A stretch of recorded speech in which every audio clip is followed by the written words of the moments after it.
garden. Today we are focusing on pollinators and plants that support pollination and the pollinators. And I think one of the main things about my garden was my first goal was to have anything in the garden that helped me as far as feeding me, the pollinators, birds, bees, butterflies, and so forth. And what ended up happening was that the garden taught me that it becomes sustainable. And if you kind of collaborate with your plants rather than control them, you can have a really diverse and lively, I'm watching a bumblebee as we speak. It took me 3 years to get bumblebees into this garden. And I think it's because I didn't have a lot of native plants that lure them in. So if you're gardening and you are looking at having a diverse garden that will help support you with food and flowers and beauty, you want to think about collaborating rather than controlling and letting the plant run its cycle. So for instance, you will see that the plant is spent and now it's going into seed. And all of these plants in my garden were planted by the plants. So I didn't actually do anything except weed my path of plants that were going to be flowers where I didn't want them. But I think the main principle is if you invite them, they will come. And so we have here,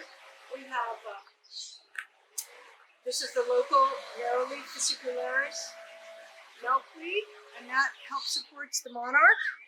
The bumblebees here love the cerinthe, and this is Cerinthe purpurea, and it will reseed. All of this has reseeded. The other benefit is that the flowers are beneath my fruit trees, and so I have a very hardy crop of fruit because the pollinators will just reach up while they're there and pollinate the fruit trees. So it's doubly beneficial. It's beneficial to us because we eat a lot of things in this garden, and it's beneficial to the pollinators. I think some of the main and most important things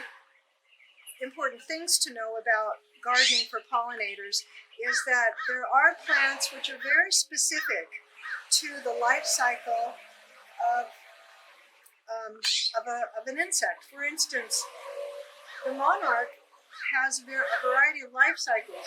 So it lays its eggs on the milkweed, which the caterpillar eats, and then it goes into a chrysalis, and when the chrysalis emerges, it goes from eating leaves to feeding on nectar. So here behind, or in front of me, is the buddleia, which the butterflies love. So you have to have nectar plants for the butterfly, but you have to have chewable plants for the caterpillar, but the monarch will only feed on milkweed. So if we get rid of milkweed, which some people think is sort of unsightly, we're actually getting rid of our monarchs. The same thing goes for the pipevine swallowtail. It will only lay its eggs on Aristolochia californica, which is called the Dutchman's pipevine. We have some growing here behind the studio and over in the other corner of the yard. And that is the only plant that the pipevine swallowtail will lay its eggs on. It does nectar feed on a variety of things once it's hatched out. The pipevine swallowtail is a year in a chrysalis. It's a very long cycle compared to the monarch. So as I'm in the garden, I'm watching, I'm learning, and I'm always in wonder at the different things that I see happening because of the lack of my control, rather collaborating with it. I think if you're going to garden, some really important skills are learning to identify seeds. So if you're seed collecting, and at the end of the year you want to free seed some areas in your garden, know which ones they are, whether they're zinnias or calendulas or milkweed seeds. And then the second thing is let your plant run the cycle.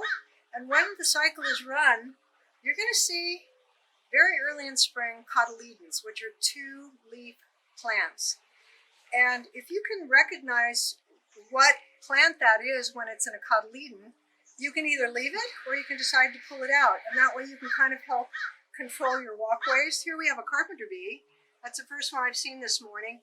And they really don't sting. So if you have children who are worried about bee stings, then most all native bees will not sting you, unlike the honeybee. The honeybee is from Europe, and there is evidence that the honeybee competes with the native bees. The native bees are up much earlier in the morning, and they're working really hard, and they put in a much more productive pollination day than the honeybee does. But anyway, so welcome to my garden and all of the things that we enjoy here.